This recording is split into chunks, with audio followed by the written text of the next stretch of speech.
ready to question everything? Tune in.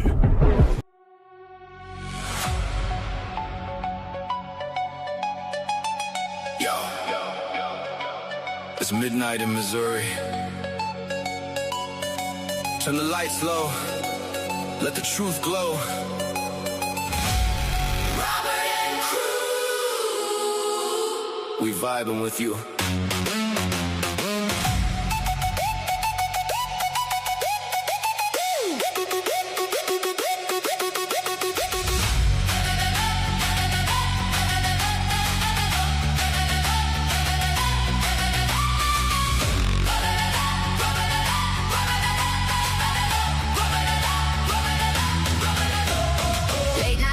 KC stars align. Podcast on, we crossing every line. Tartaria towers, hidden in the mist. Hollywood shadows, what they hid on the list. UFOs dancing over Independence Town. JFK whispers, we flip the whole thing round. Crew in the chat, Julie dropping facts. Multiverse theory, we never going back. Pace is rising, heartbeat synchronizing. Truth seekers unite, no compromises. Screens glow purple, feel the energy surge. Robert hit the switch, now we on the verge. Robert and Crew, light up the night. Conspiracy crew, we taking flight. Tartaria dreams in the strobe light flash. Drop the bass, heavy, hear the thunder crash. Robert and Crew, vibe so high, paranormal flow till the morning sky. From Missouri streets to the cosmic unknown, tuning every week. You ain't alone.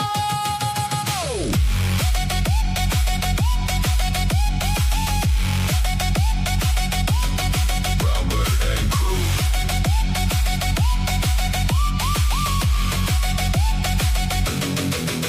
Serial shadows, cryptids in the woods. Project Blue Beam in the neighborhood. Over buildings with the impossible craft. We question everything, never looking back. Check going crazy, theories overload. Rabbit hole deep, but we paved the road. One more story about the lights in the sky. Robert and Crew keep the real road alive. Energy building, the frequency climbing. Minds wide open, no more hiding. Feel the rumble, let the speakers ignite. We on the darkness, we on the light.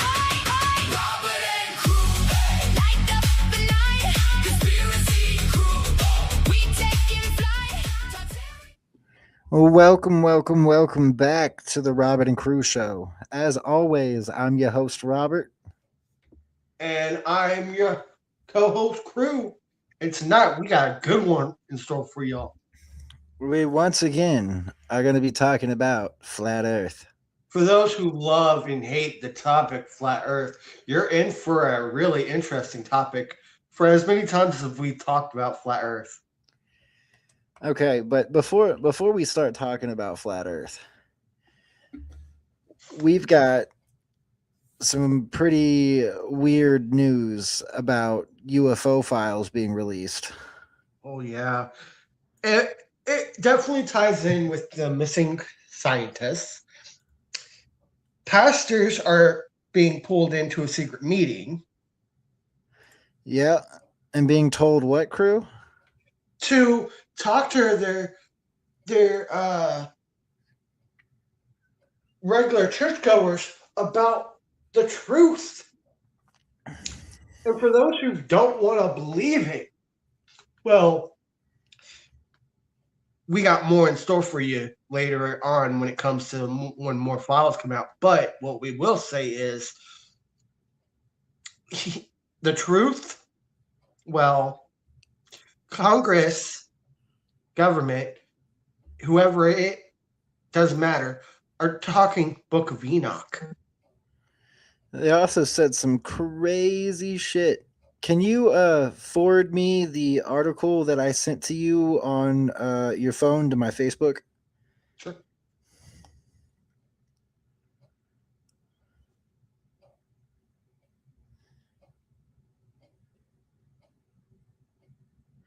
This article is pretty interesting.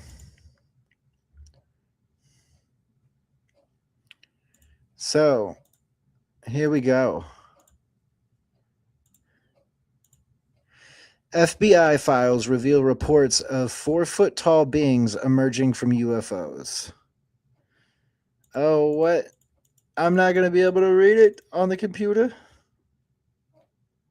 Yeah, I will. I was about to say. Did it come up? Yes, Yeah, it it did. came up. So FBI files reveal reports of 4-foot tall beings emerging from UFOs. Newly released FBI files have revealed shocking details of mysterious 4-foot tall crewmen exiting a UFO in the 1960s. The documents released Friday as a part of the Trump administration's UFO disclosure detailed how investigators reviewed reports that 1965 marked the year of the greatest number of UFO sightings observed by multiple witnesses across the world. The FBI summarized reports of metallic craft capable of hovering silently and matching fantastic speeds and interfering with electromagnetic equipment. I ain't sure. This right here is, or would appear to be, make it suck less. This is going to show us some pictures of what has been said. Let me skip through this. Boom. Well, So- before you play that, Elmsta said you guys saw page 16 photos from the moon. The photos from NASA were insane. If you believe NASA. And hello, Julie. I know it's been a while since I've said hello, Julie. It's super interesting stuff. I don't know why. Like, so apparently it's not going to let us watch this video for whatever reason. So, but anyways, the FBI is revealing that apparently they have credible UFO video of 4-foot beings coming out of a craft. How do you feel about that one, crew? And do you think we're going to get the video? I mean, if we get the video, great. If not, then it's a hit or miss. But the thing is, though, that file alone makes me want to wait for more. You know, the more it comes out, the more I'm going to keep reading. So, do you remember back in back last year, or was it 2 years ago, the Miami UFO incident and the Miami aliens at the mall? I think I did hear about that. That story was like all the cops in the entire like Miami area basically came to the mall, and they said it was over teenagers fighting with sticks. But why would you need? Before you say that, may I sure you just reveal something? Said my father in high my father had high security in the military. He was in charge of photos they took and asked him if he ever saw UFOs in the pictures, and he said, "I cannot confirm nor deny this. Did you know this, Shaitan?" I mean, I've tried asking Grandpa these questions, but he would not answer me. Well, my grandfather, he was a big player in World War II, and also a pretty big player when it came to military projects. He also worked for Boeing and flew planes on a regular basis. And he multiple times told me that there was a big cover-up going on. He would not say what he knew, but he definitely told me to never trust anything that our government had to say about unidentified flying objects. So, that being said, I believe my grandfather saw a lot of stuff.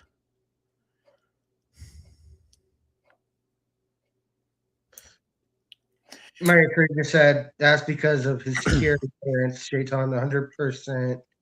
He took it to his grave. See, but that's the sad thing about the society is that people like your grandfather and my grandfather weren't allowed to freely talk about that stuff. And quite honestly, hiding all of that from the people, from the American people, and from just people in general in the world is a massive dis. It's just massively wrong, in my opinion. Like, if you shut people up and send your CIA men in black to confront these people and tell them, "Hey, you better shut your mouth." I mean, because I've heard stories of the supposed men in black showing up at different military bases and basically confronting these people and putting them in a room and going, "You're not allowed to talk about what you saw. If you talk about what you saw, you will spend the rest of your days in prison chopping up rocks." And back then, they didn't have a phone in their pocket. They couldn't record these incidences. They could not. They had no way to say anything about it. They were forced to sign non-disclosure acts. So basically, they just were not allowed to talk about anything. But we're starting to hear that tons and tons and tons of pilots have seen these. Tons and tons of Air Force pilots have seen these. And tons of normal people have seen these. And it's like also, those the videos I sent you recently and showed you from TikTok, the 144p and then it goes to 4K. Yeah. Those, I mean, some look, iffy, but a lot of them will like literally switch the video to, clearer, more detailed of the video of those flying objects or the aliens. And I'm like, that's kind of hard to fake. Well, there's a very famous photo out there of a spacecraft that was supposedly taken back in like the early, like either the early 90s or the early 2000s that shows a craft. And when you zoom into it, you can see two alien beings or what appear to be alien beings inside of the ship. It is a very famous photo, and it's people tried to yell and scream that it was fake, and we now have confirmation that that photo is 100% real. So Elmsta said they also posted tons of videos unlike any they released before. Page 10, last video, craziest UFO movement video I've ever seen. And then my Aunt Sherry said, the problem was my dad would have been and his whole family would have been in serious trouble if he spoke of anything he saw under. sure. And these people like your grandfather and my grandfather should have done deathbed confessions. That is what should have happened, but I understand why people were afraid. They didn't understand what they were seeing, and the government, they had more control back then. They had a lot more control over the people and what was going on. Now now we have leakers everywhere.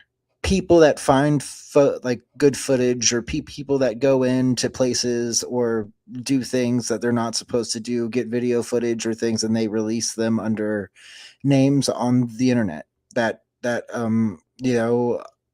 some of them are trackable and others aren't. So these videos and these files have been coming out for years. I mean, I used to think that the videos that were released by Tom DeLonge from Blink-182, that idiot, I used to think that basically those were all fraudulent. But to be quite honest, now that we're seeing more and more of these military photos of these craft, most of them are either A, triangular, or B, they're the Tic Tacs. They look like the Tic Tac shaped objects. like the mint, like Tic Tac. It literally looks like it's the same shape as a Tic Tac, and these objects fly and zoom at speeds that you or I, if we were inside of that, would turn into mush. Yeah.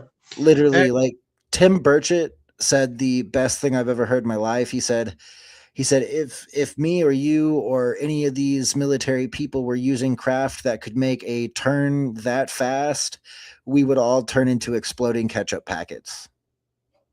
But Answer, I do 100% agree with you.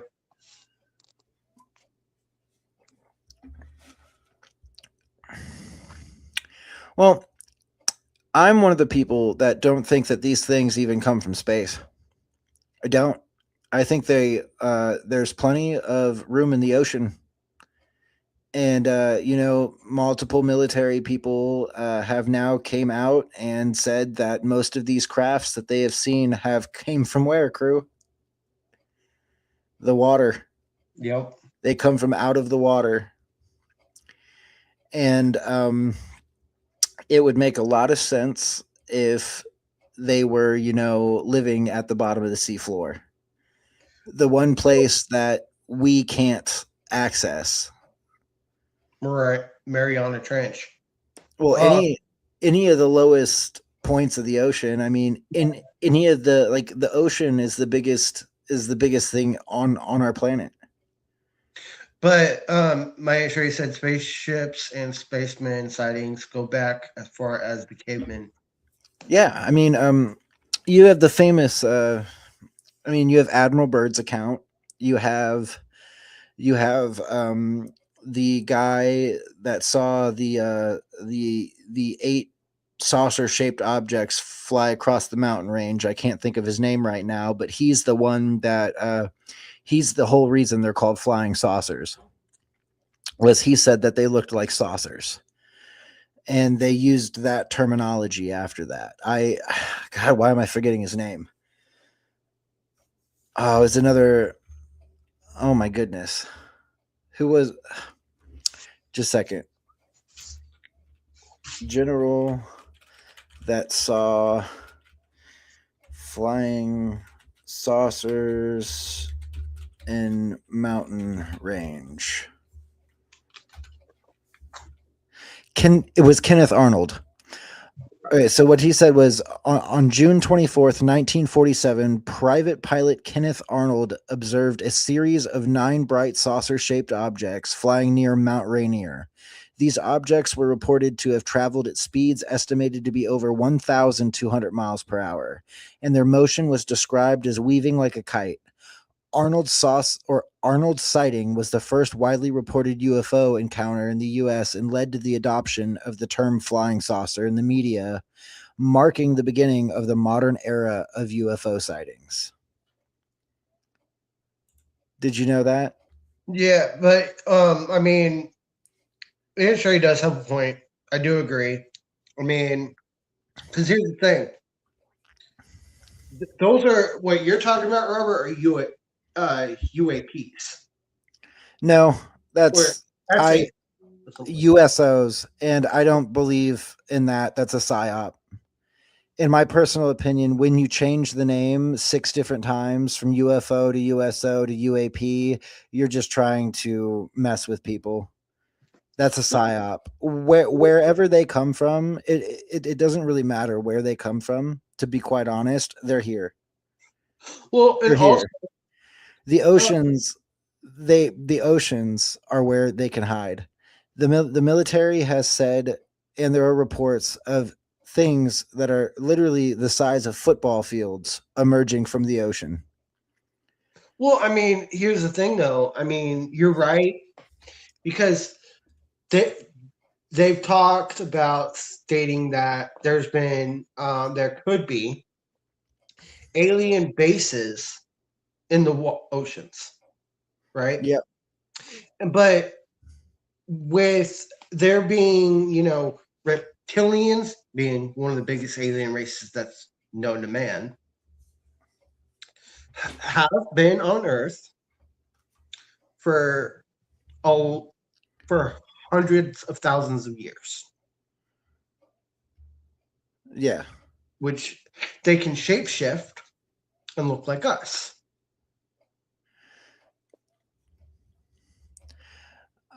With the distraction theory, Julie, you're right. I think all of these files coming out right now are a distraction because the American people already know that these exist. We've known that they exist for a very long time. It's not going to change whether or not the government comes out and says they exist.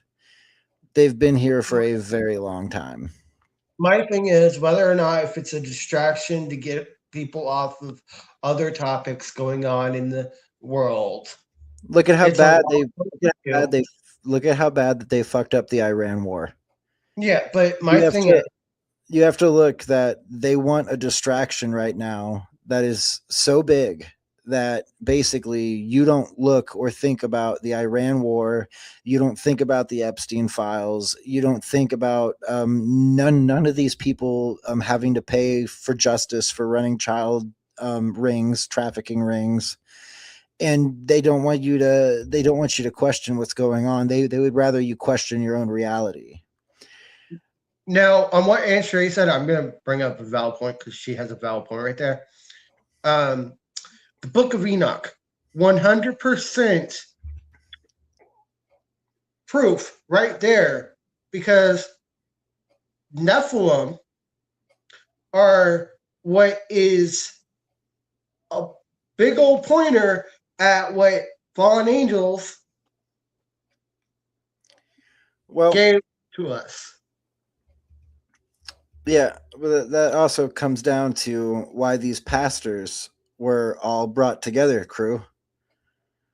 What did this Missouri? By the way, he's a Missouri either senator or congressman that called in to this meeting with these pastors and told these pastors that you need to get your churches ready because basically what they're about to reveal is that God doesn't exist. That is what they said. So I don't believe that. I believe, obviously, that regardless if there's aliens, why would we be God's only creation? Well, Even JFK said the same thing. There's one of the most famous quotes in the entire world by JFK, which is out in order for us to believe that outer space is so big that we are the only people here, that we are the only creatures, the only sentient beings, you would be stupid. That is literally, like, he has a quote that says that. But I would have to find the whole quote, which I can do that real quick. And here, you just say what you were going to say, man. so basically, here's the other issue. A lot of people have come out and said that the aliens, right, Yeah. are basically the fallen angels, demons, angels, the Anunnaki, the Watchers, the custodians, all of them. Right. So, with all that being said, this kind of proves my, and I love this book series. A lot people will say it's fiction, but there's a lot of truth to it. The Terra Infinita, Right. and there's a lot of knowledge in there, and that book series also talks about one of our favorite ancient civilizations that got resetted by a mud flood. Of course, I can't find the stupid quote now, but I'm looking at tons of JFK alien quotes right now. But basically, it may not have been JFK, it may have been somebody else, but literally what was said was, if you believe that we're the only sentient beings in the galaxy, then you're not very smart. And that is completely like the most based thing I've ever heard in my life. Well, my thing is though, with people coming out and saying they believe the aliens are actually the fallen angels, the demons. I don't think aliens are demons. Well, okay, Demons wouldn't need spaceships, bro. no, the, we got Demons wouldn't need spaceships. we Neither also would angels. interdimensional beings as well. Interdimensional beings is what gets me. If they're interdimensional, then they wouldn't need spaceships either. No, thing is though, when it comes to, and I'm pointing out the Book of Enoch portion, right? Yeah. We got fallen angels who back then, you know, would have cherubs, right? Yeah. Now, Your aunt says they're beings from another planet, Shaitan. well, I'm going by with what a lot of people are basically going on the religious aspect of it, because a lot of people also been saying that some aliens are actually the fallen angels. Right, but that's like what Tucker Carlson says. He thinks that all aliens are demons, and that all aliens are. I'm not going by what he said, because he has said it, but I'm just saying I believe, yeah, there's more than just fallen angels that and all that. There's also aliens, trust me. I'm just going by with what, people have said, what they believe. I'm not saying I believe that. No. I'm just saying, there's a lot of accountability on what's true and what's not. Right. I think when it comes down to this, it's the fact that governments have, specifically our government and probably Germany back in the day and China and some other places, have gotten what they call donations. And what donations are crashed craft that were left behind, that were then immediately confiscated by the governments around the world. And the reason why a lot of us don't have information on the said craft is because those crafts were given out to private corporations, okay, that the government could trust. Hence, like military corporations, like Right. Lockheed Martin and the other one. I always forget the name of the other government corporation, but these are weapons makers.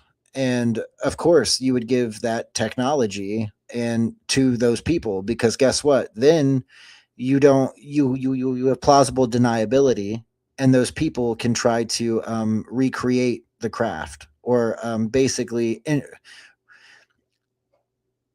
what is that called? When they re-engineer the craft, basically, when they try to figure it out and they try to build it. So I believe that the reason we don't have a lot of information isn't because necessarily that the government doesn't want to give it to us. A lot of them don't know themselves, because these deals were made so long ago, and these objects were passed along through. Look at the technological advances we've had, okay, from like the 1940s until now. Look at the technological advances we've had.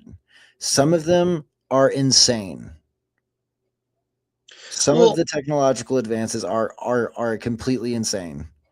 You've got the space, first off, the space race, okay, where you literally had people that came into contact with technology that allowed them to build certain things that they now said we could leave Earth on. And that was literally like a jump out of nowhere. And then Warner von Braun, go look into him. And yes, he's a Nazi, but Operation Paperclip brought them all over to the States. Yeah, NASA was founded by Nazis. And don't forget about Project Fishbowl. Right, but I'm saying that NASA, our space agency, was literally founded by Nazis. Right. We And brought them over, and there are claims that possibly we weren't the first people on the moon. And you want to know something that I believe, which not a lot of people know this, which you kind of do, bro, but a lot of people don't know this. Okay, so back to the Book of Enoch topic, real quick. Okay, and there are certain people who want to argue with me on this, but which I've gotten an argument about this before with a few old friends of mine. When it comes to the Book of Enoch, right? And you know how they're talking about fallen angels Mm-hmm. giving men and women the technology and all that. Well, I don't believe they're actually fallen angels. I think that's what people of that time were calling them.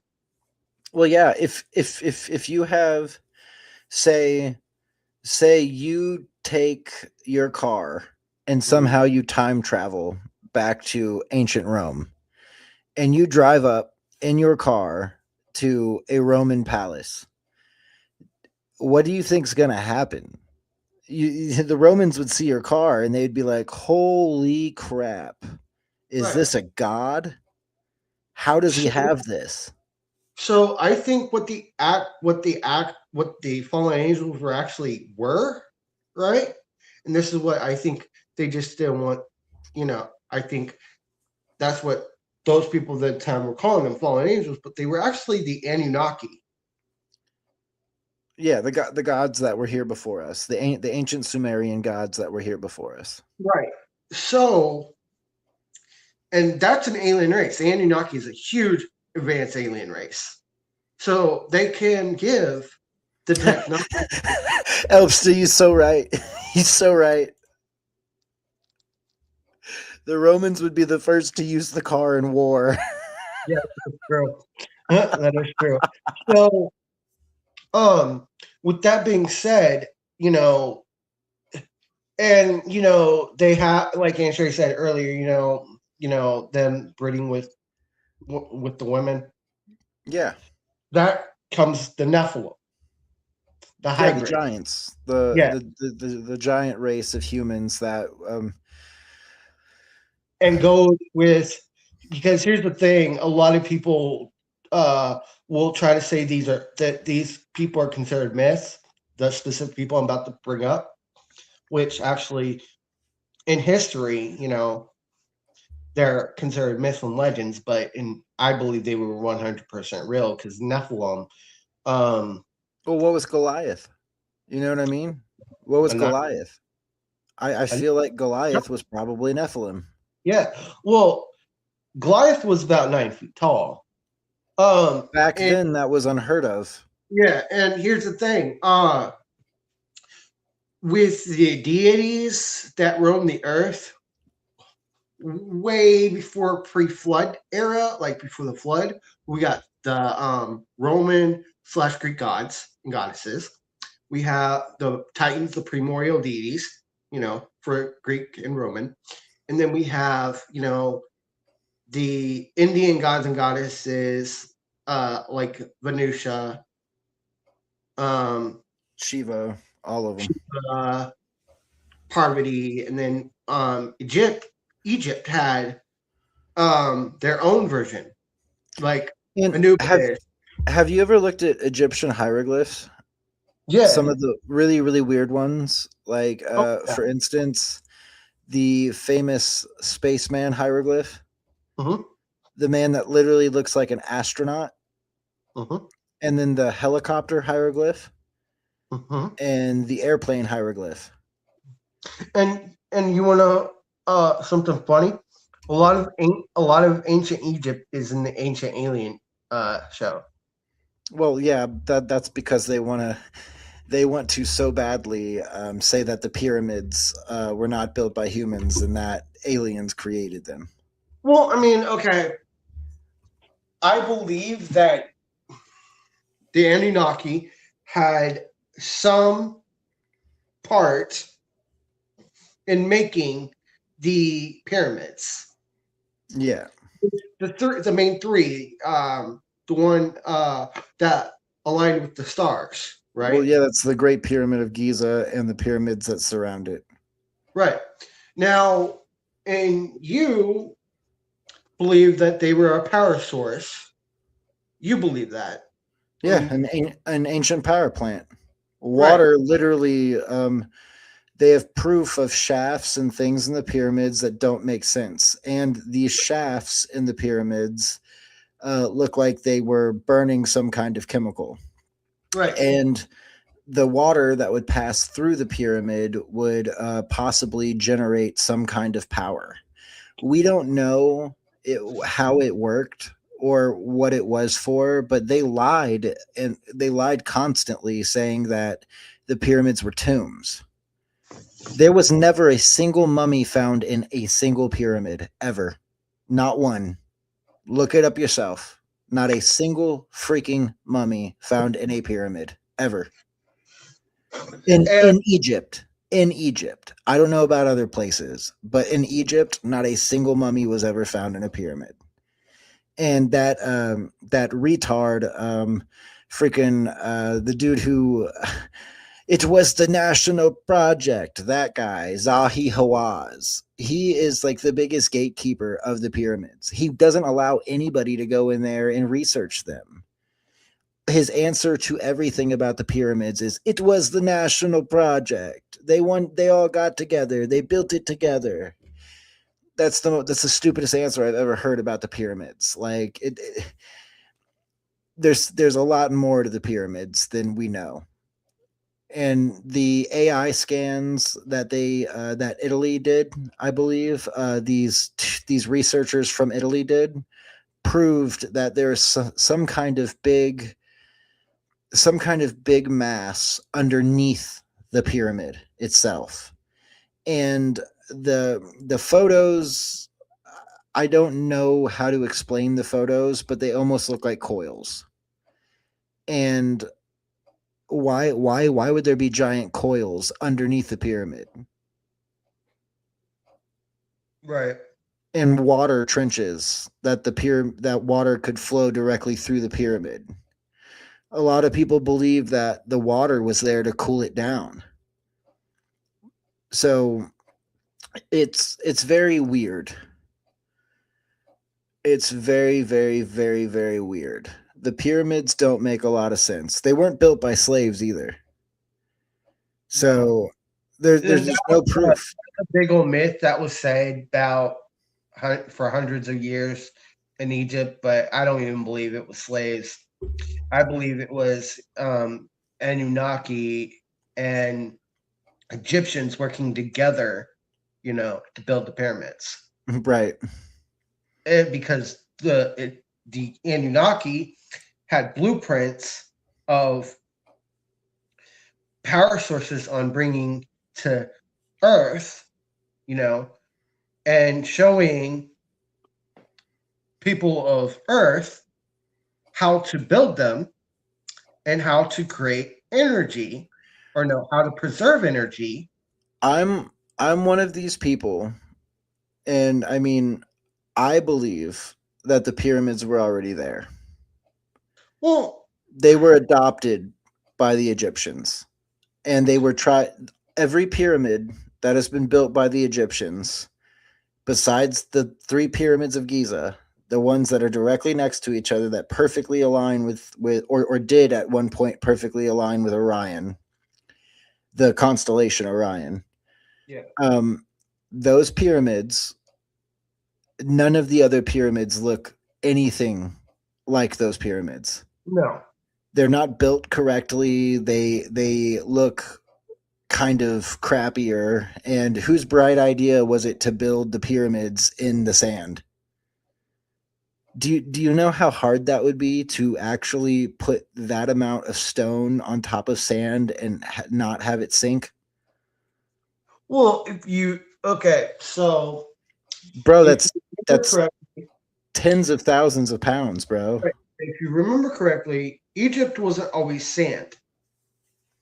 At one point, it was vast greenery. Well, yeah, lush green gardens. It was Yeah. forests at one point, but you know, Egypt is close to Africa, and you know there were a lot of places, a lot of deserts that we believe used to be lush green forests. And also, this has been proven, right?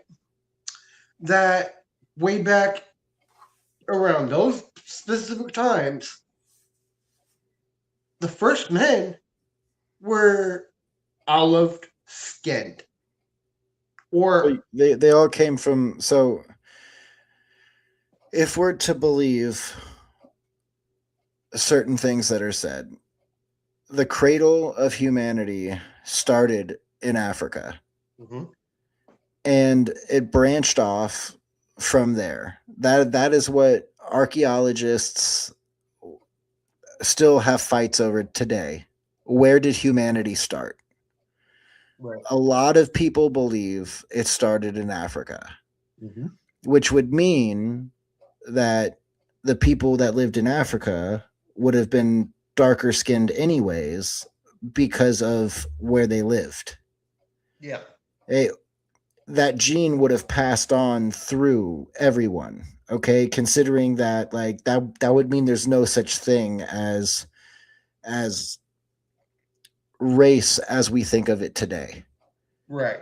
100%. If all of them came from one people or came from a group of people around that area that they descended from, then we all have that race inside of us. Mhm. So that's why I don't even understand racism. We all come from, like, if we're correct and the Bible's correct, we all come from Adam.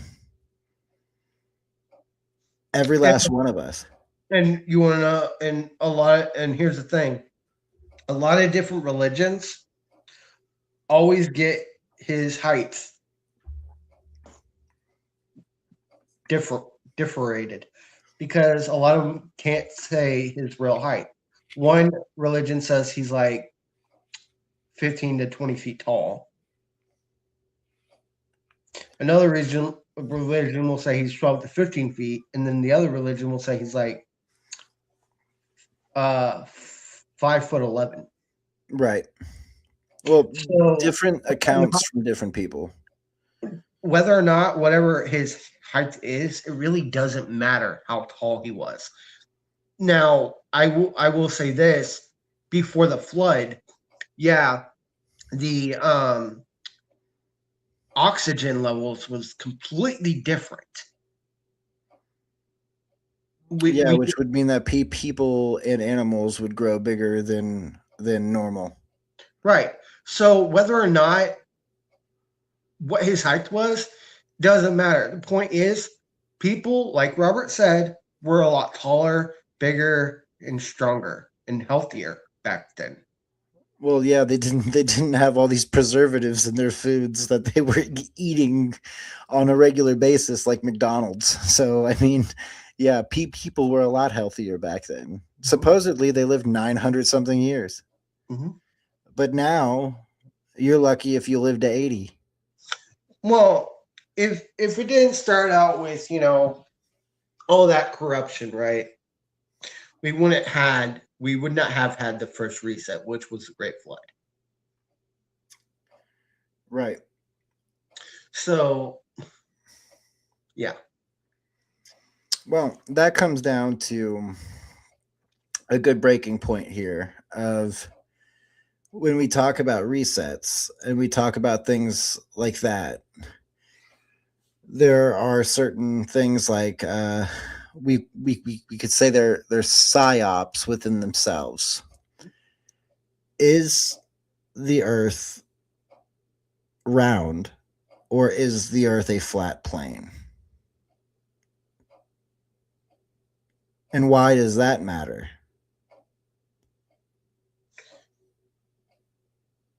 Honestly, it's one of those biggest topics that people want to argue. But why would it matter? That's It what really- I'm saying. It really doesn't matter. The one thing though is It does matter. It Do you does, know? Do you know why it matters? because it'll prove a lot of people wrong about the globe theory. No, it's not about proving the globe theory wrong. It's about showing that everything from the Bible, or the accounts of the Bible, and the accounts of the Sumerians, and the accounts of other people are wrong. Globe theory is science's way of telling you there is no God. And the reason why they latch onto it as much as they do is because the Bible tells you that you live in a domed world. It may be rounded, like the dome may be rounded, but it doesn't say anything about the planet being round. No. So here's the thing. Globes were not introduced till about the 1950s. No, the globe theory. So the globe itself was introduced. I'll pull it up right now. I don't remember when the globe was introduced. Because I showed you that video about that book that said when globes were introduced. The first known globe, or globe. So basically, the first known globe was created by crates of malice around 2nd century BC, while the oldest surviving terrestrial globe was made by Martin Behaim in 1492. But they took out the whole flat Earth topics in schools. I think it was 1950s or earlier. There's a video of there's a video of a older lady talking about how she was taught in school back when she probably back like around the 20s or 30s, where she was taught that the world was flat. So yes, there were people that were teaching people that the world was flat. That did stop around, you could say, the 50s or 60s, when they just completely said, no, that's not true. That's most definitely not true. But the globe theory, the understanding that Earth is spherical, originated in ancient Greek philosophy, with Plato and Aristotle providing the early theoretical foundations. The first tangible globe representing this concept was created in 1492 by Martin Behaim, marking the transition from abstract theory to physical model used for navigation, education, and display. The combination of theory and practical representation laid the groundwork for modern cartography and global understanding. Julie wanted to know, when did they start teaching globes in schools?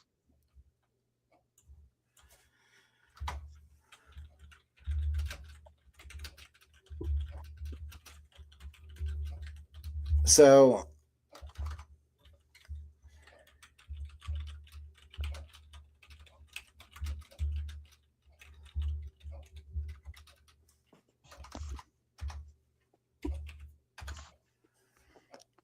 the second half of the 19th century.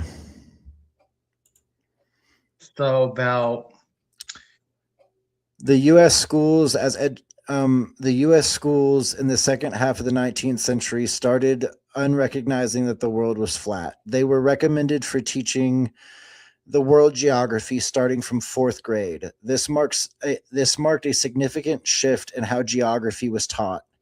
Then globes were introduced and became common in classrooms, libraries, and making geographical education more accessible to students. so right around like the It just says the second half of the 19th century. It doesn't give a date. so basically about late 50s, early 60s, around there. No, it would be more. It would be more. Yeah, it would be more like 40s and 50s. Yeah. No, wait, no. Yeah, 19th century would have been The 1900s. no. Flat Earth was taught in school before the 1900s. Flat Earth was taught in school before the 1900s. The first globe that we know is the globe of Crates, as described by Strabo from the 2nd century BC. The oldest surviving terrestrial globe on the planet was made in 1492. An Earth globe is a spherical model of Earth with a similar use to maps, but without the distortions except to scale it down. The Greeks from 3rd century BC knew the Earth was a sphere, and the earliest globe appeared from that period. Flat earthers take the appearance of the globe before NASA existed as a sign of misconduct. They incorrectly claim it was impossible to know the spherical Earth before the first space flight. In reality, we knew the spherical Earth since the 3rd century BC, and globes were already common far before spaceflight. There are old textbooks online that you could easily just find and see that this claim is a complete lie. I find this to be one of the most bizarre claims of Earthers. You do not require any knowledge of science. It's just to find old textbooks and flip through them, and yet they fail to even do that. So basically, they're saying that that it being taught in the 1900s is not true. That we were taught exactly what it was before then. An Earth globe is a spherical model of Earth with the similar purposes to maps. Okay, we already read that. So, 19th century was actually the 19th century started on January 1st, 1801, and they did 1900. So it was about the 1800s is when the globe started being taught. Good thing I found that. Right.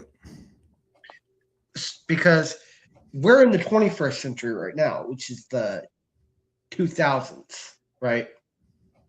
Right. 20th century was the 1900s. 19th century was the 1800s. Which I don't know how that makes sense, but it's weird. I mean, it's all weird. Yeah. But how on earth did the Greeks know that it was a sphere right then? I don't know, because they did experiments, right? That's what we were told, is that one guy was one place while the other guy was in another place, and they measured the stars and what they could see in the sky, right? Wasn't that was what was said? Well, okay. Here's the thing. How could they prove the Earth was a globe, sphere shape, if they didn't have the technology to go to outer space around those times? But apparently in the 1960s, they did. I mean, it's a weird one, right? So you know about flat Earth, Dave, right? Yeah. So we do have some videos from him, Which I've sent a few of them to you. Or what side of the argument ball. They don't care what side of the argument ball, flat, New York Giants, New York Jets, red, left, political. They don't care as long as you're fighting. They just want us fighting. They want us separated. They want us scared. The globe model is a satanic model, and it's a model of fear. Asteroids going to wipe us out. Sun's going to explode. We're running out of fuel. Right? They want us believing in lack. We're running out of food. We're overpopulated. It's all lies. Right? You could take the population of the world, and everybody can live in Texas, and half of Texas would be empty. Right? So it's incredible how much space there is. And that's with the number they give us, 8 billion people. No I way. think there's 2 billion people, maybe. They don't care what side of the argument, ball, flat. So how do you feel about that? I agree with them. I 100% agree with them. Is that fact that if you took everybody in the world and put them in Texas, that Texas, still half of Texas would be there? Yeah. Let me see. Can you fit all the people in the world inside of Texas?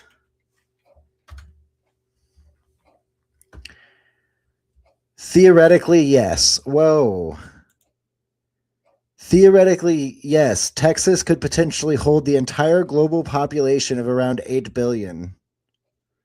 But practical considerations like housing, infrastructure, and resources significantly reduce this number.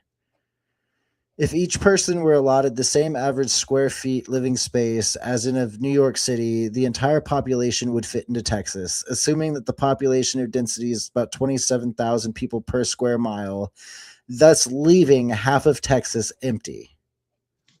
Wow, I didn't know that. That's insane. So how the hell are we overpopulated then? Well, We're most definitely not overpopulated then. If you can fit everybody in the world in Texas, then we're not overpopulated. There's plenty of room. yeah, we could just build 200-story apartments, etc. Yeah, but that would be stupid because those apartments would collapse. Yeah, but I mean, okay. Back to the whole overpopulation thing, right? Okay. COVID theory and all those other pandemic theories. Whoa, right? whoa! You're gonna get us kicked off YouTube. You talking about the vid? No. I got a good valid point here. It's a theory, right? It's legend. This is for entertainment purposes only. Theory. Pandemic theory, right? The reason why the pandemic was made by the government, and this is all like Robert just said, was to reduce population, killing off the elderly mainly, to, control population. Sounds like you've been reading anti-COVID literature. Well, I'm just going on the, Yeah, pandemic. no, that Elps is right with that one. That is not flat Earth. No, but with the whole, reducing population thing, No,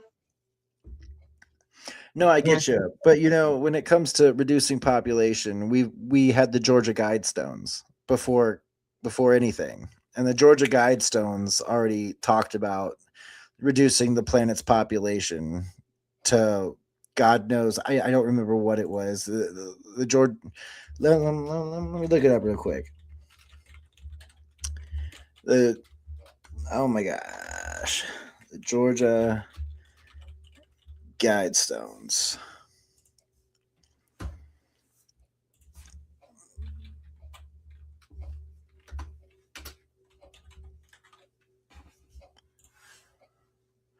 The Georgia Guidestones recommended keeping the global population under 500 million people. The Georgia Guidestones were erected in 1980 in Elbert County, Georgia, included inscriptions that outlined 10 guiding principles for humanity. And this does tie into Flat Earth, by the way. Inscriptions that outlined 10 guided principles for humanity. The very first of these commandments called for maintaining humanity under 500 million in perpetual balance with nature. At the time of the monument's unveiling, the global population was approximately 4 billion, meaning the Guidestones recommended implying a reduction of over 90% of the world's population. By 2023, the world population had exceeded 8 billion, far surpassing the suggested limit. The population guideline was framed as advice for a post-cataclysmic world, intended for survivors in major social, nuclear, or economic disasters. There was a hole in the Georgia Guidestones, right? Mm-hmm. And this hole in the Guidestones always showed the same star at the same no matter what time of night it was. And people fought and claimed that proved flat Earth. Now, that is a very weird theory around the Guidestones. You know what happened to the Guidestones, right? Mm-mm. Some crazy person went up and literally blew them apart. Like they blew them up. They destroyed the Georgia Guidestones. They are no longer there. We know that a billionaire or some millionaire or somebody that had a lot of money put the Guidestones there for whatever reason. I don't know if we actually know who did it, but they did. Well, So the Georgia Guidestones is a granite monument in Georgia in the United States, and one of the stones is a hole. Drilled through that points to the North Celestial Pole, and is consequently, by looking through the hole, the star Polaris is visible at night. Polaris is visible by the Georgia Guidestones hole every night, and flat earthers use it as evidence that the Earth is stationary and not spinning. well, here's the thing, okay? With the reduce of the population, right? You have the Black Plague, you have tuberculosis, you have COVID, you have You're getting off the topic that we're talking about. I know, but here's the thing: with it being flat Earth, right? And then you have the Georgia Stones, right? With the reduce of the population is more along the lines of really, really interesting topic that coexists with the flat Earth situation. But it doesn't. I mean, not the population. The population doesn't really have anything to do with the flat Earth. The population theory is just it's control based. That's all it is. It's how can you control a population? Well, you can control a population by keeping a population controllable under a certain amount of people. If you have enough people, it's like that quote from that movie, A Bug's Life. That quote where Hopper tells whatever the blue bug's name is, I forget his name, the ant, the blue ant or whatever. Or he doesn't tell the blue ant. He tells his buddies, Hopper's little flying cockroach buddies or whatever. If you let one of these ants figure out that if they step up or whatever, and they all join together, that they could just push us out of the way or take over, then that becomes a problem. Do you remember that? Yeah. Hopper freaking out about how if they started to realize that there were more of them than there were of those guys, that they had a problem. That's why population control is a big deal. Also, they believed there wouldn't be enough food to sustain a population over 500 million. Well, okay. Well, I'm going to bring a valid point real quick, okay? On the whole, how it can go with the flat Earth situation, okay? Antarctic Treaty, for example. We can't go to Antarctica except for one portion. Yeah, where the Right? penguins are. Right. Now, if that proves something, why we can't prove the Earth is flat, right? Then explain, because they don't want us to know all the truth. Then explain Tartaria, for another example, reducing population. They had all this technology, and now it's gone. I mean, it's the same thing with NASA losing all the files about the moon landing. I mean, I don't believe that Tartaria has anything to do with flat Earth. And I don't think that, Okay. anything else like that has anything to do with flat Earth in my personal opinion. Okay, so if Tartaria was real, right, which we know it is, they could prove flat Earth. They would have the technology. Well, they never claimed that though. No, That's well, not they a put- claim that's not Here's- it's not a claim about Tartaria ever saying anything about flat Earth. The thing about Tartaria was free energy and being able to pull energy from the aether. So Well, here's the thing that's though. not valid. It goes with kind of goes with like the Georgia Stones, right? Yeah. Some crazy motherfucker destroyed the Georgia Stones, which pointed out one single star, right? Yeah, the North Star, Polaris. Right. Now, if they had if Tartary had the technology to get from Aether, the energy from the Aether, Yeah. they had all these advanced technology. They had those blimps, right? Those Yeah. flying blimps. They could prove flat Earth because you would be up in the sky and you could see for a distance. Yeah. Well, Eliminated them. there's pilots that say no matter how far you fly up in the air, it always looks flat. Right, but the thing is though, a lot of people say pilots are crazy. You're talking about Antarctica, so let's watch this real quick. The Antarctic Treaty says that there's no free and independent exploration of Antarctica. Now, the Globers will argue that there was a kid just last year that wanted to fly his plane to every country, and he flew to Antarctica without a flight plan. He just flew to Antarctica, and he landed in Antarctica and was immediately arrested. This kid is a social media guy, posts on everything 10, 20 times a day, hasn't posted since. Don't know what happened to him. They took his phone.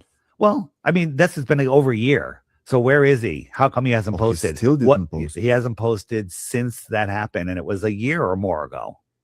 You think he's dead? I don't know. I don't know. I don't know what he saw. Depends on what he saw, Okay, so if this is true, it means that all those countries agreed to hide this, let's say, truth. Yeah. How is it possible? How can Americans and Chinese and Russians and Iranians come up together with this idea to hide the truth from the people if they are enemies, quote unquote? So that enemies, right? The division, borders between countries, like Canadians and Americans. What's the difference? How do you know which is a Canadian, which is American? Because an imaginary line that the governments, nobody trusts the government. The government says, well, this is Canada, this is America, and you guys are different. You have different rights and you have different things, right? So they make up all these rules. We're at war with Iran right now. Have the Iranians been bothering you for the last couple of decades, personally? Me personally, never. Never. Have you ever said, I want to get those damn Iranians? No, Never. right? Nobody has. But the governments are fighting. The governments are like, oh, we're going to do this. And Israel says this, and Russia's going to do this. All of these wars, they're all in it together. It's a big show to keep us fighting, keep us separated. They want us separated. They don't want us coming together. Collective consciousness is their biggest threat. They want us Based. You know what loosh energy is? So they want us all fighting. Like if Israel wanted to take out Palestine, they can do it in an hour, right? They have the weapons to just completely obliterate the place, Right. but they want to drag this out.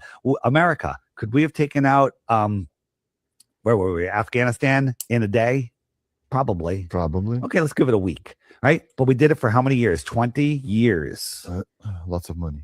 Well, lots of money, lots of stress, lots of pain, lots of loose energy, because this is a demonic spiritual war that we're in. Now, here's how you win a spiritual war. You convince everybody that there's no such thing. Mhm. You have to He's got a point there. That is a very valid point that Dave has pointed out, is that if you want to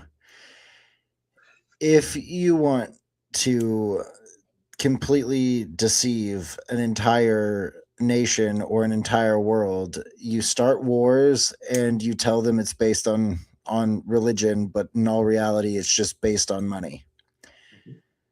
Because war was never our choice. Nope. You think the people wanted to go to war and fight other people in different countries that they knew nothing about? No. Did you know that when when we fought Germany, they had to start physically traumatizing soldiers because they realized that soldiers didn't want to kill other soldiers. Yeah. And that quite a few soldiers would just put down weapons and abandon their post because they felt very wrong about killing another human. Mm-hmm. So we were literally forced by our governments to kill each other. Yep. How come our governments didn't just go get a chessboard and play chess and whoever won got whatever? Because there's more money in nuclear weapons if you believe they exist, and there's more money in fighting and creating bombs and bullets and anything like that, and it's just a constant money grab. It's a constant money scheme. Well, I mean, one of the biggest things that did, affect World War II was Hiroshima. Yeah, but so I've thought about this. All you need is a really big bomb. You can call it a nuke if you want to call it a nuke. It doesn't mean it's a nuclear weapon. And then Pearl Harbor, that's another perfect Pearl example. Harbor wasn't a nuclear weapon though. No, Pearl I'm not- Harbor was just Japan creating a sneak attack. But Well- the funny thing about that is flat earthers do talk about that. How did Japan fly to Hawaii as fast as they did? That's what I was getting at, because Yeah. with Pearl Harbor, that's a perfect example, because Hawaii is right back Baghdad right there, right? Yeah. And Japan's not too far from Hawaii. Right. It took them very long to get to Hawaii. It took them like maybe a few hours. Elmsted says they didn't fly from Japan. Okay. Where'd they fly from? Where'd the Japanese fly from if they didn't come from Japan? I mean, I'll look it up myself real quick. Where did Japan fly from to blow up Pearl Harbor?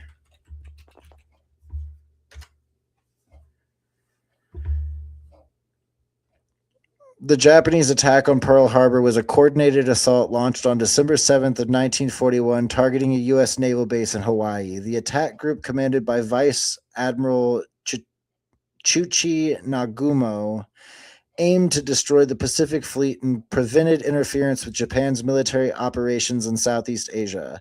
The primary targets included U.S. battleships, which were heavily damaged and sunk airfields that supported U.S. military operations in that area. It's not telling me where they came from. The first Japanese dive bomber appeared over Pearl Harbor at 7:55 a.m. local time. It was a part of the first. At the same time, massive action was directed at Kimmel's fleet. The ships anchored in the harbor made perfect targets for the Japanese bombers because it was Sunday morning at a time chosen by Japanese. Okay, this isn't saying where did Japan fly from to blow up Pearl Harbor?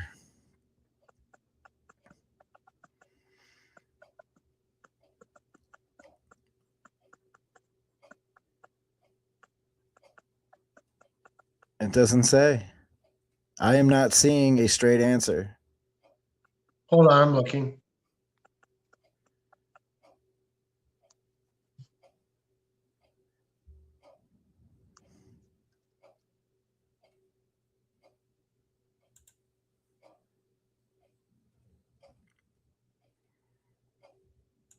Okay, so this is what it says. Where the carriers were. They sailed as part of the Kaido Butai Strike Force, positioned themselves about 200 to 230 miles north of Oahu in the Pacific. Oahu. Yeah. From there, they launched 2 waves of 353 total aircraft around 6 a.m. The fleet had left Haitokabu Bay in the Kuril Islands on November 26, 1941. Took a northern route across the Pacific to avoid detection, avoid reaching the launch point. So they claim that they took boats with planes on them, took them halfway across the ocean, and then launched the attack? Yeah. Okay. So there's your answer, crew. Yeah. That's how they did it, supposedly. I wouldn't know. I didn't fly any of those planes, and I wasn't on those ships. Also said, which is reasonable for plane fuel. Yeah.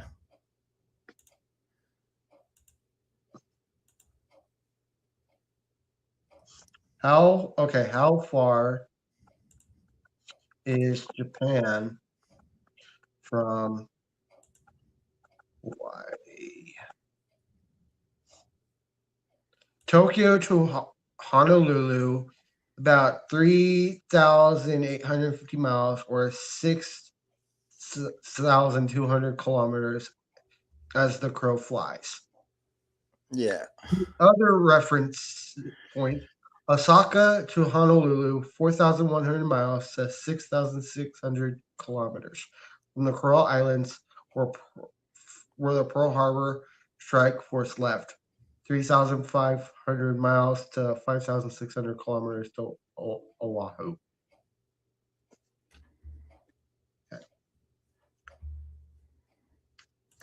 Got an answer for everything. Why flight paths prove the Earth is flat? More land, in my opinion. They're hiding free energy. They're hiding our divinity. They're hiding our true potential. They're hiding resources. Why the lie? Why do they go to war for all of these things? And this is just in our minds. They literally blindfold us. What about flat Earth maps that match actual flight times? So I coming through the airport, what airport was I? There was, the walkways, the moving sidewalks. This was a really long one, right?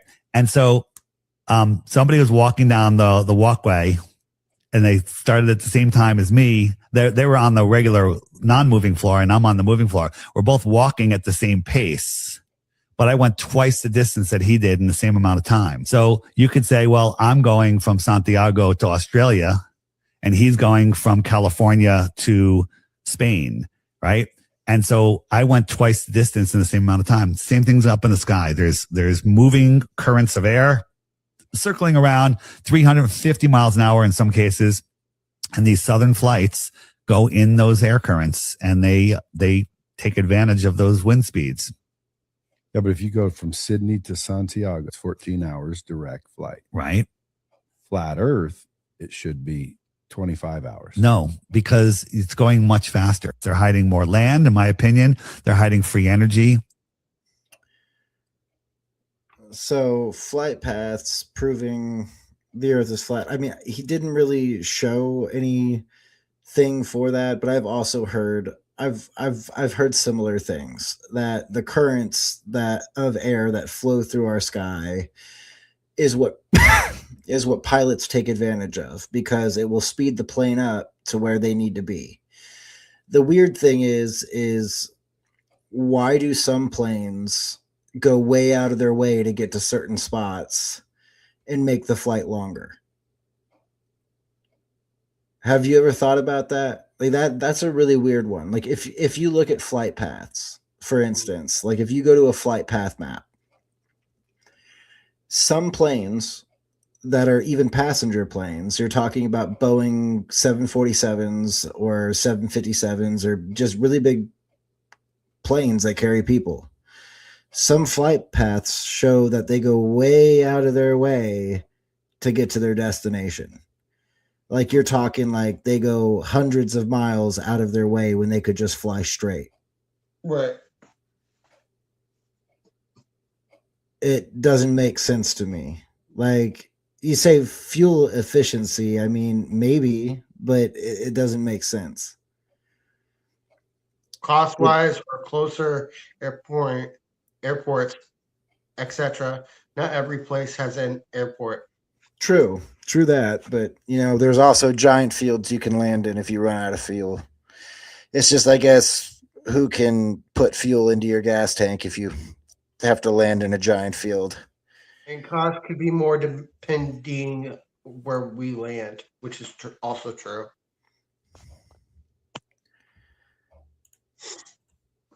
It's odd. Well, I mean, government controls the fuel depots now, so. Well, you want to know something funny? Who has the most fuel in the world? Venezuela. Yeah, okay, good. Everybody thinks it's the Middle East because of the way Saudi Arabia has has a gigantic monopoly on oil. Venezuela has the largest amount of oil in the entire world. That is why we took out Maduro 100%. So it's weird. It's dirty oil, apparently. It's harder to refine. But Ounces, okay, we need some actual flat earth proof here. Well, I mean, there is none. There's no actual globe proof either. That's the problem, is people can say that the earth is a globe and they can give all of these measurements and all of this stuff, but for the measurements for every 8 miles, there should be an amount of curvature that you can't see over a certain area, right? My favorite point is when you watch a sailboat go all the way into the ocean for a certain amount of time and the sailboat disappears. But then you whip out your camera, especially if you have a good smartphone these days, and you zoom in and the sailboat is still perfectly in view.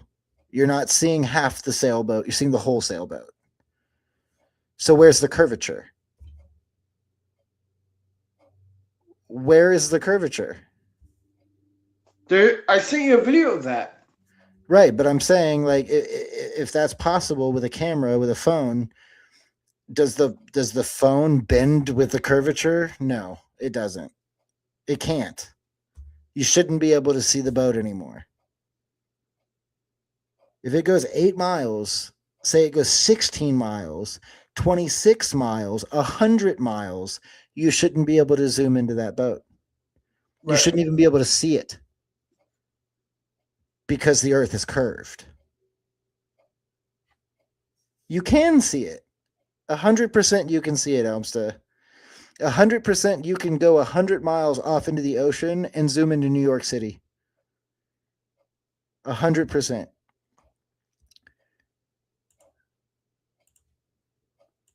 Many times during spacewalks outside the International Space Station, we can see air bubbles rising up. Can you touch on how there are air bubbles in space?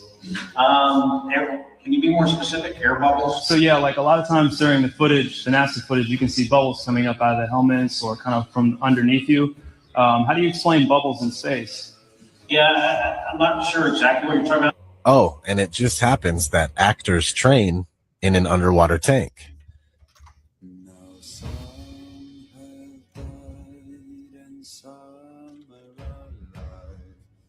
NASA tells us that the Earth is photoshopped because it has to be. It is photoshopped, but it's has to be. Then There was another layer to sort of simulate the atmosphere. and then there's this little bright spot. It's called the specular highlight. So it's the reflection of sunlight off of water. Those are the pieces, but you can't just slap them all together. It just didn't look realistic. It looks kind of flat, or the clouds are sort of too see-through. So I just hit Command Z a lot. There's artistry to creating the world. What I imagine it to be. Unfortunately, I'm not an astronaut. I've never been to space. Some NASA actors say that you can totally see stars when you're in space. Whilst in space, have you ever looked away from Earth into the black void?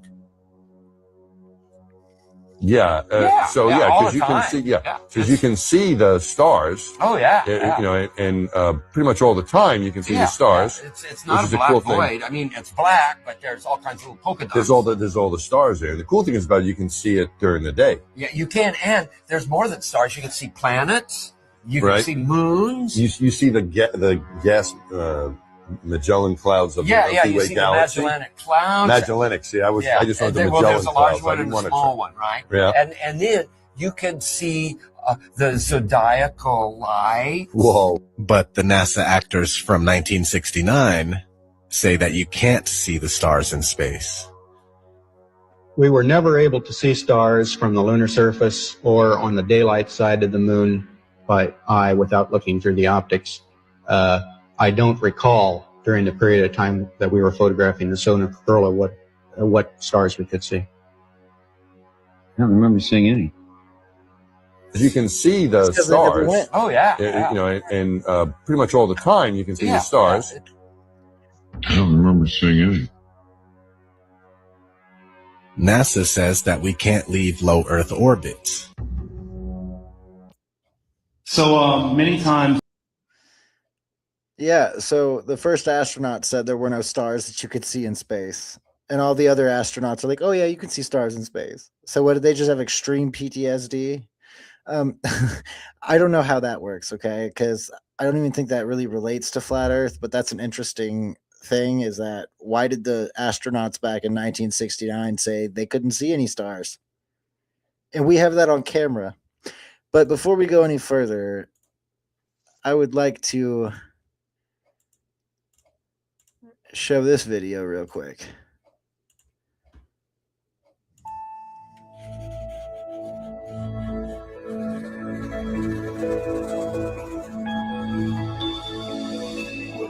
This is a Nikon P900, which I actually have one. I just have to find it. It's buried in all my stuff.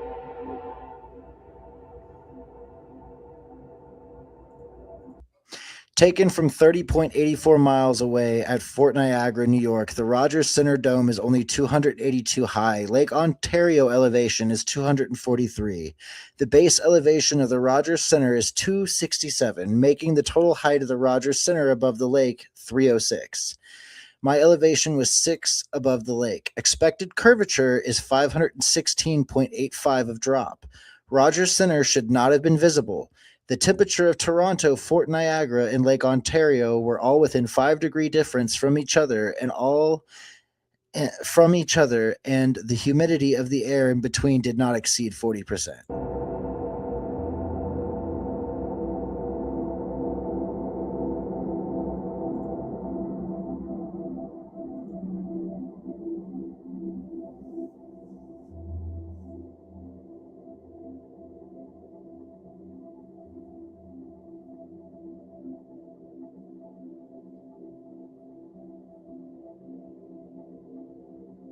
This is a P900.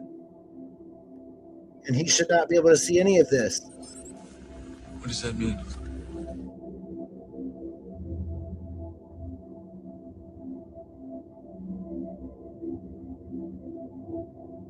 He's zooming into his city, 84 miles away.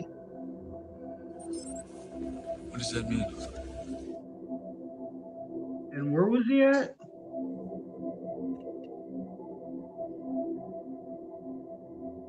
Well, I read it.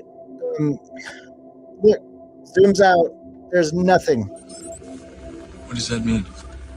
It means buckle your seatbelt, Dorothy, because Kansas is going bye-bye. The P900 is the best camera in the world. So, Look. Where's the curvature, guys? Okay, so that's New York City. What? That's New York City. No, it's not New York City. What is that? What city? Come back to this over here.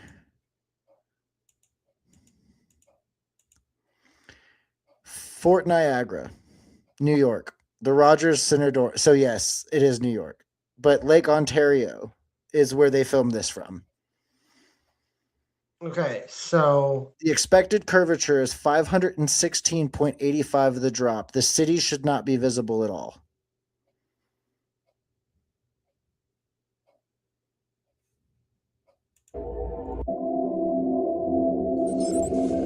What does that mean? View with the Nikon P900 from a Chestnut Ridge State Park in Orchard Park, New York, shows a close-up of Niagara Falls, Ontario skyline and a view of Buffalo, New York. According to a GPS coordinate calculation, Niagara Falls, Ontario is 28 miles from where the video was shot. What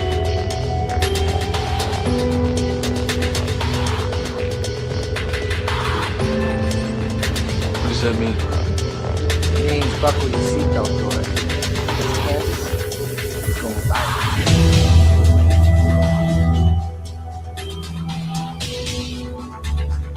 Where's the curvature?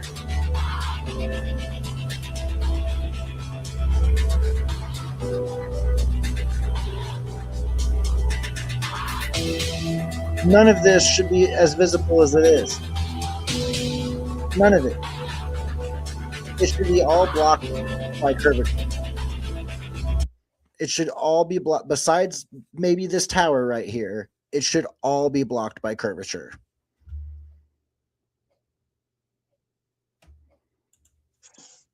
There's your flat earth proof.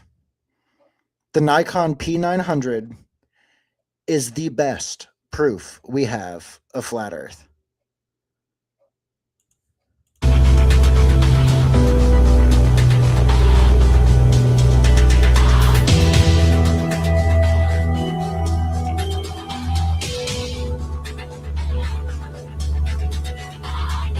None of that should be visible.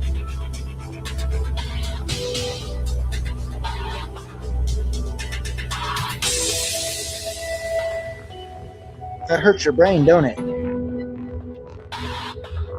yeah.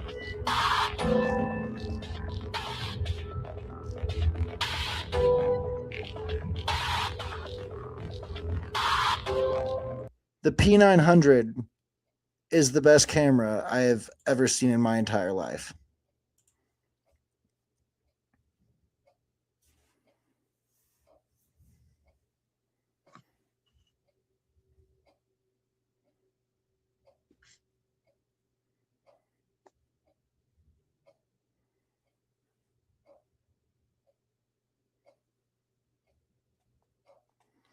I don't know, Elmsta. You can say what you want and boil it down to whatever you want to boil it down to, but there should be curvature regardless.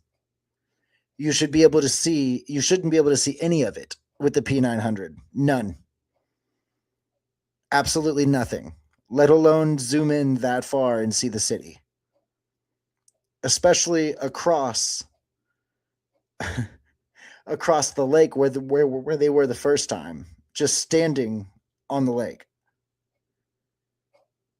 The event horizon, I mean, you can explain, the camera works depicting the refractions, and if you look at the mountain in the back, there's a line.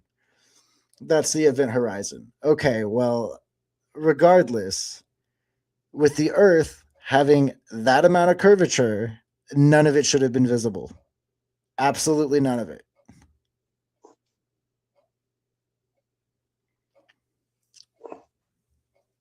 Nobody wants to. They all have excuses about why the P900 can catch what it can catch. Everybody does. Because it's the one thing that people forever cannot understand is why can the P900 zoom all the way into a sailboat that is supposedly crossed over the curvature of the Earth? I can't explain it. 84 miles is not a great distance, especially in the sky.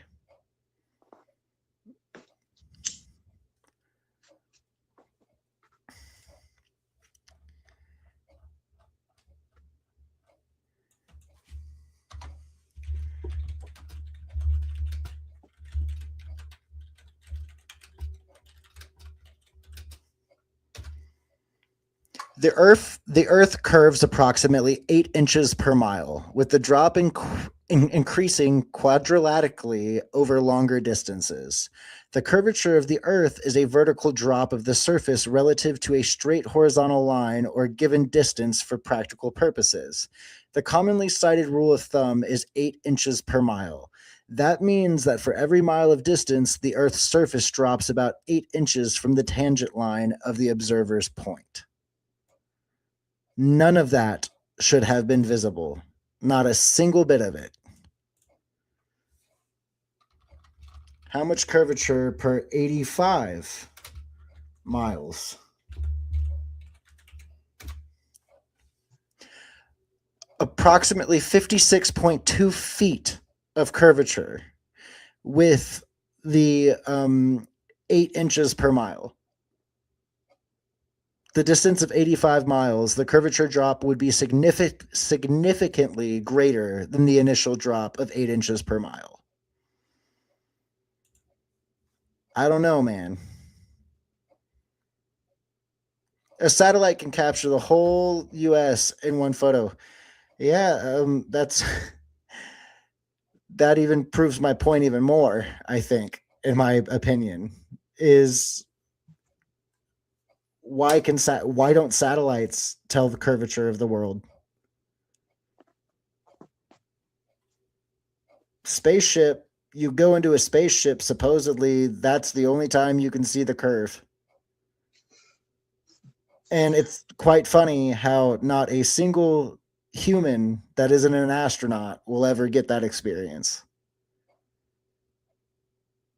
What's your thought on that, crew?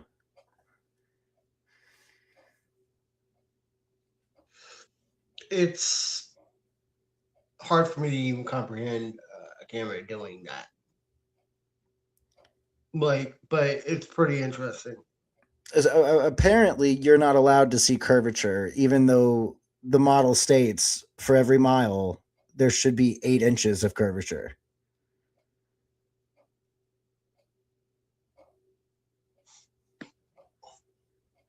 If that's true, then none of those buildings, none of those objects, none of any of that should have ever been visible. That's the best proof I can show anybody. I'm not saying the Earth is flat. I'm not saying the Earth's the globe. I'm saying I don't trust anything that the government preaches. Nothing. I don't trust them about flat Earth. I don't trust them about globe Earth. I don't trust them about aliens. I don't trust them about anything. You know, NASA literally says in their handbook, and so does the FAA, the people that fly or whatever, the flight people, all say you have to treat the Earth as a flat plane if you want to fly an airplane. Yeah. How come you don't dip your nose for the curvature when you're flying the airplane?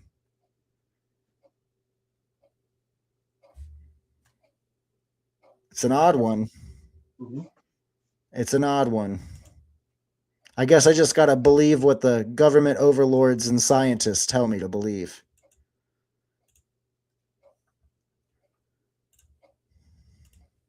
You thought you knew about the world was a lie. That's the claim behind the flat Earth theory. The belief that Earth isn't a spinning ball, but a flat, motionless plane covered by a dome. To most people, it sounds impossible. But for flat earthers, the evidence is everywhere, if you're willing to look. They argue that the horizon is always flat, no matter how high you go. That airplane routes, NASA footage, and even satellite images are carefully controlled, part of a massive deception. One of their biggest claims? No one's ever seen real curvature. Not from planes, not from mountaintops, not even from high-altitude balloons. They believe that what we call gravity is actually just density and buoyancy. Things fall or rise depending on weight and air. And the Antarctic ice wall? They say it's not a continent. It's the barrier that surrounds the flat Earth. Beyond it, unknown. According to flat Earth theory, the sky is a dome, the sun and moon are small and local, and outer space, nothing more than a cover story. So why would anyone fake the shape of the Earth? Flat Earthers believe it's about control. If people think they're one of billions on a spinning rock, they feel small and powerless. But if Earth is flat, created, intentional, then humanity is at the center of something much greater. Scientists call it pseudoscience, but to believers, it's a movement, one built on doubt, experimentation, and the belief that mainstream science has been lying for centuries. Whether you think it's absurd or eye-opening, one thing's for sure. The flat Earth theory isn't going away. In fact, it's gaining momentum. So the next time you look at the horizon, ask yourself, is it really curving, or is it just what you've been told to see?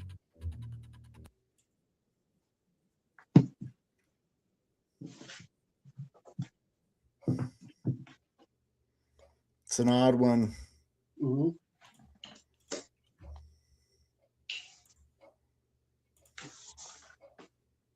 Sure is. What's this stuff you sent me? If the Earth had an edge, I hope it would look like this. The edge of a flat Earth. I know. We've talked about it before, but there's something mesmerizing about it. A flat Earth solar eclipse?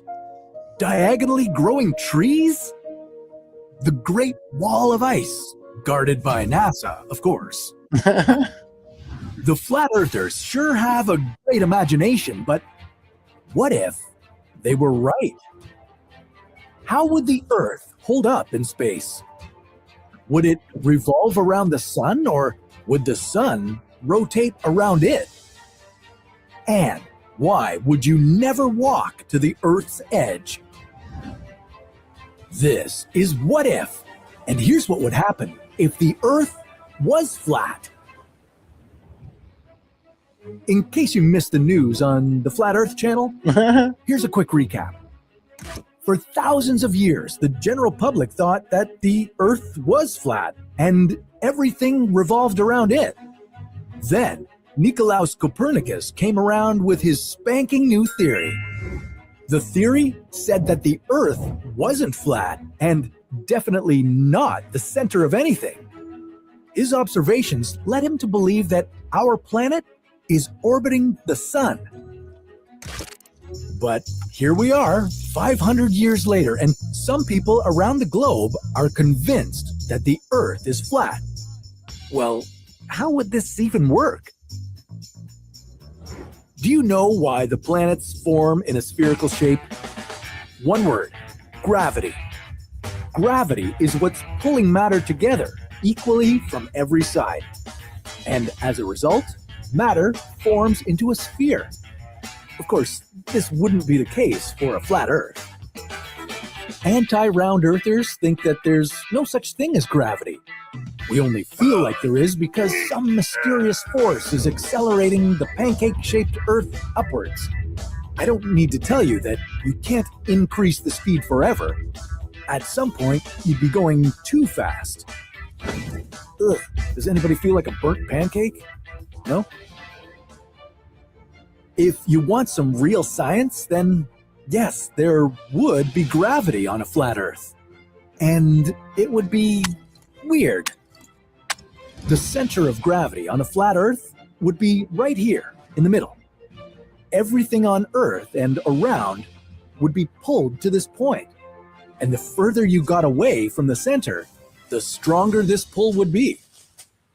At some point, it would begin to pull you downward, so you would have to start climbing.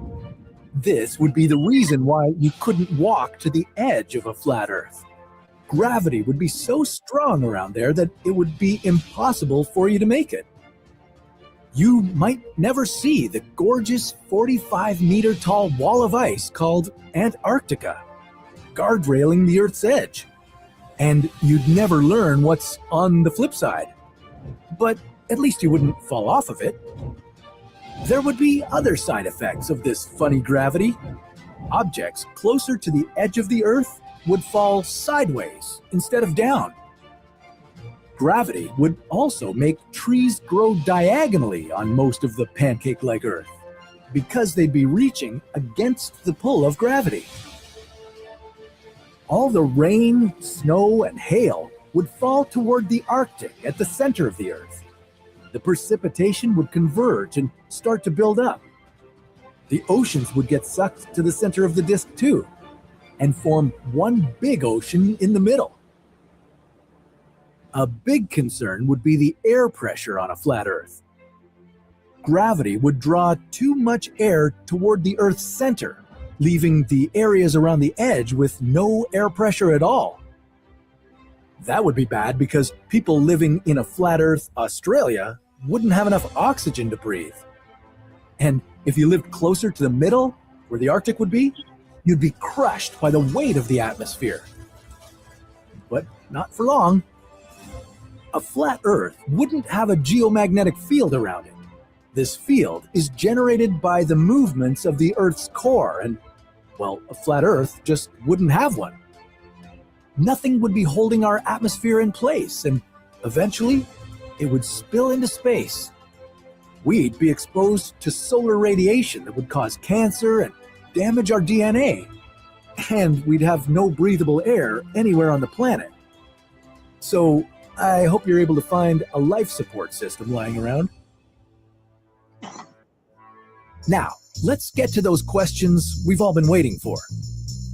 What would orbit what in this arrangement? Would there be a day and night cycle? Or time zones? Every flat earther knows that the sun goes in circles around a pancake-shaped Earth, and so does the moon. They're both around 50 kilometers in diameter and act like huge spotlights. But let's bring good old science to the equation.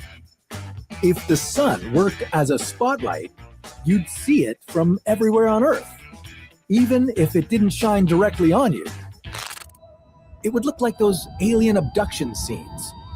I wonder where they got that idea from. In this system, there would be no day and night cycle.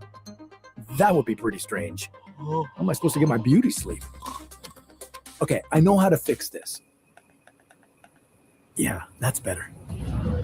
For a flat Earth to have days alternating with nights, the sun would have to orbit the planet this way. When the sun was up, the entire planet of Earth would experience daylight, and when the sun went down, the Earth would fall into nighttime. There would be no time zones and no seasons either, but you could still mess up your schedule by staying up late and watching what-if videos. You'd be lucky if the sun was so much smaller than the Earth. Sort of. Think of this. If the sun retained its gigantic form as it was orbiting a flat Earth, it would burn down the entire planet. That's because of how close it would get to us. On the other hand, if the sun were much smaller than it really is, we'd freeze to death. That's because the flat Earth would have nearly 2.5 times the surface area of our round Earth. We'd be getting only 1/3 of a regular-sized sun's energy. That's not enough for life on a flat Earth to exist. And we haven't even talked about this yet. The lunar eclipse. Flat Earth disciples believe in some kind of anti-moon that's responsible for these. On our round Earth, lunar eclipses happen when the Earth lines up between the sun and the moon. If that was the case for a flat Earth, this is how those eclipses might look. And even that would require some very special alignment. So, if the flat Earth conspiracy turned out to be true, that our globe was indeed photoshopped and GPS devices were rigged for some financial gain, well, that would open up a conversation to other conspiracy theories. Unfortunately, many people, including the flat earthers, are living in a state of cognitive dissonance. That's when their thoughts and beliefs aren't quite consistent and don't always represent reality. I mean, we are constantly exposed to pseudo-evidence that can support any theory at all, even if it falls flat with a bit of logical thinking. If Copernicus had spent 10 hours on YouTube watching flat Earth conspiracy videos, even he might have admitted he was wrong. And have you seen an Earth shaped like a... All right, I'm done with that video. I don't even know why, I get it. Everybody who thinks flat Earth is a thing is retarded. We get it. That's all that video was saying. Crew, are you there? You're not saying anything. You're the one who sent that video. It was just a what if flat Earth theory video. Basically. So look. With the spinning ball theory, do you feel like you're moving? No. That's apparently because gravity is holding you into place.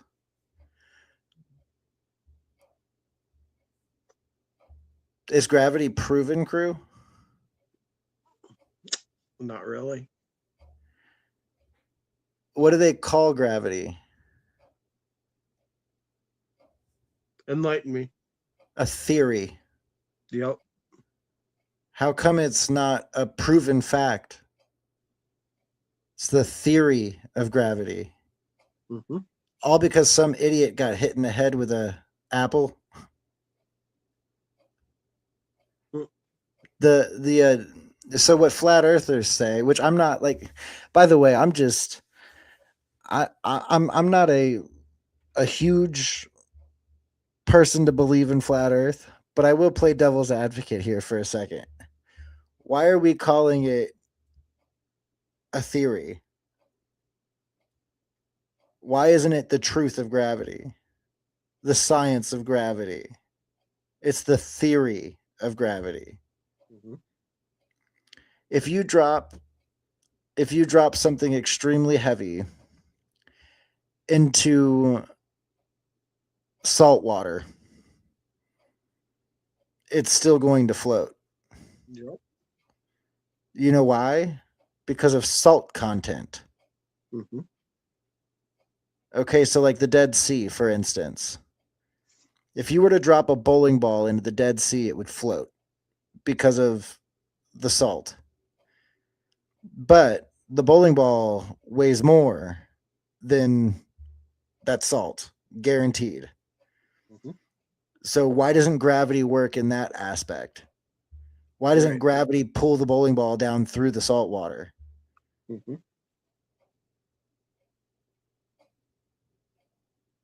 I mean, it's a valid question. Yeah.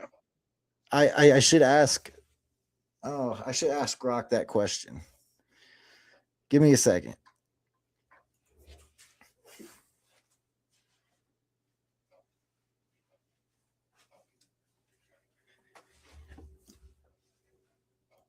Here we go.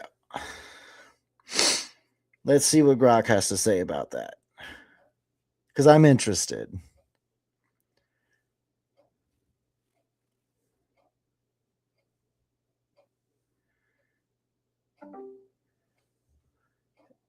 Why do things that are heavy float on top of the Dead Sea if gravity is a thing? If a bowling ball, for instance, is thrown into the Dead Sea, how come even though the bowling ball weighs more than the salt content in the Dead Sea, why would the bowling ball float?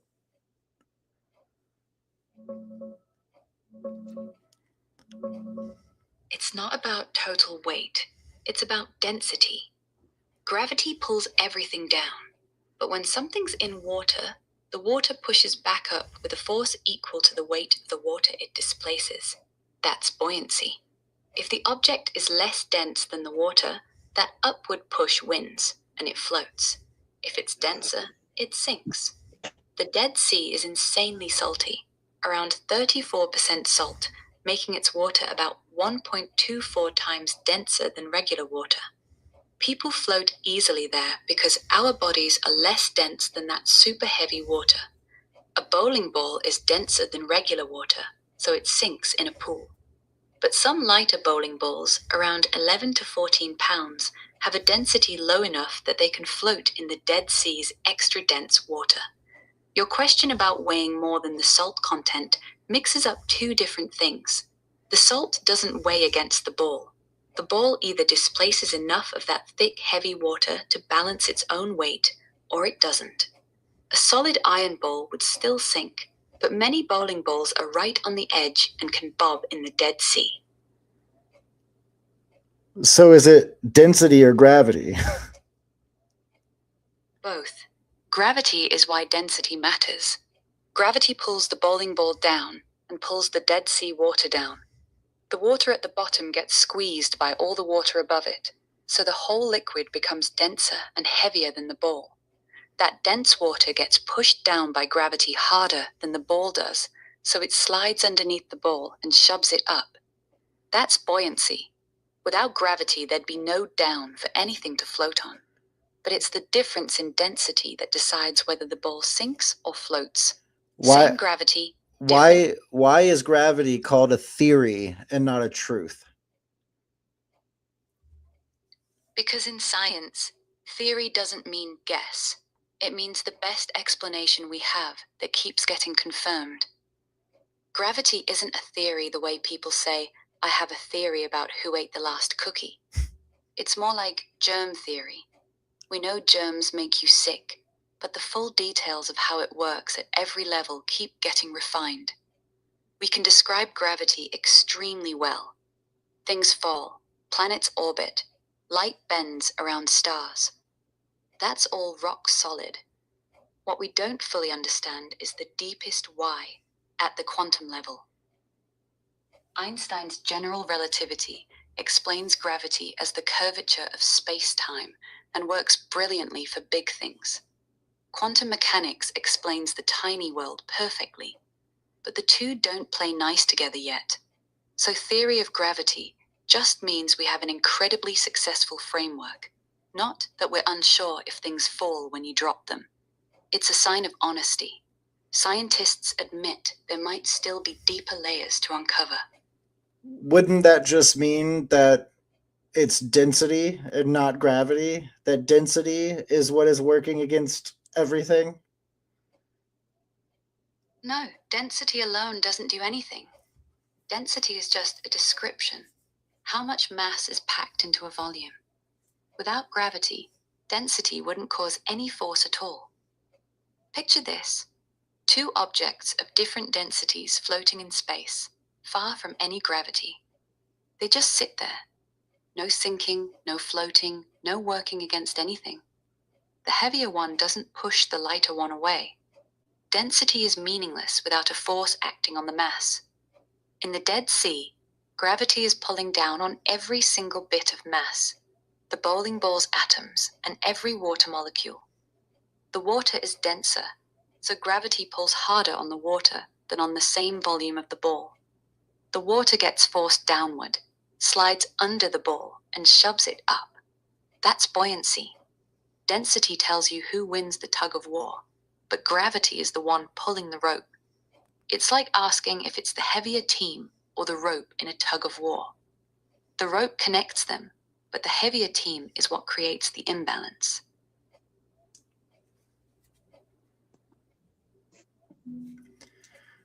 Are you satisfied with that answer? I'll take it for what it says. So It says gravity exists no matter what, and the only reason why things float in the Dead Sea is density. Which, I mean, yeah, sure. Salt content more dense than you, I guess, allows you to float on top of the Dead Sea. But anyways, crew, we've gotten to about 3:00 in the morning, and I don't know about you, but I need to get some sleep. yeah, same. If I don't get some sleep, I'm gonna go down an extreme rabbit hole of flirting, and I'm gonna turn into an extreme flirter. So I'm gonna get some sleep so I can go back to my globetard revelations. Oh God. Welcome back to the spinning ball that's spinning 666 million miles per hour. Right. Yeah, so, you know, as soon as somebody lets me fly up in a spaceship and see Earth for myself, I'll believe what's being said. But until then, much love for the Robert and Crew Show. What's this, Crew? This is the Venmo link for the Robert and Crew Show for if you'd like to, not have to, donate so that way we can get stuff for the podcast or so we can get travel costs for the podcast. Anything and everything only for the podcast is what this Venmo link is for. Also, guys, I just want to reiterate that May 16th, we have officially got a collaboration for you. So I will announce her. It is a female that will be coming onto the podcast to talk about crystal healing and magic and all this other stuff that she wants to get into. We're going to give her the floor, and she's going to enlighten us on different things. Specifically, crystal healing is what she wants to talk about. So I think we're gonna enjoy that episode. But tune in on the 16th. The episode may be a little earlier than normal. It might be around like 9 or 10 p.m. instead of 12 because she lives in a different time zone, and if we go at our normal time zone, she would be up till almost 4 o'clock in the morning. So that's not that doesn't work for her, and I completely understand that. So the episode that we have on the 16th, I will make sure to let everybody know on the Facebook when it will air. It will probably air around 9 to 10 p.m. But with that being said, guys, I hope you are ready for that because it's been a while since we've had a guest on the podcast. So it should be very interesting. We're all going to learn about crystals and crystal healing and a little bit of, I'm sure she wants to talk about some like witchcraft and stuff and spiritual healing and anything she knows about in the witchy world. So I am totally down for that. Crew, I hope you have a wonderful night, and I hope all of our guests enjoyed our ridiculous podcast. Talked about aliens for a little bit and talked about flat Earth. I enjoyed it. What about you? So did I. All right. Well, with that being said, guys, much love from the Robert and Crew Show. Peace.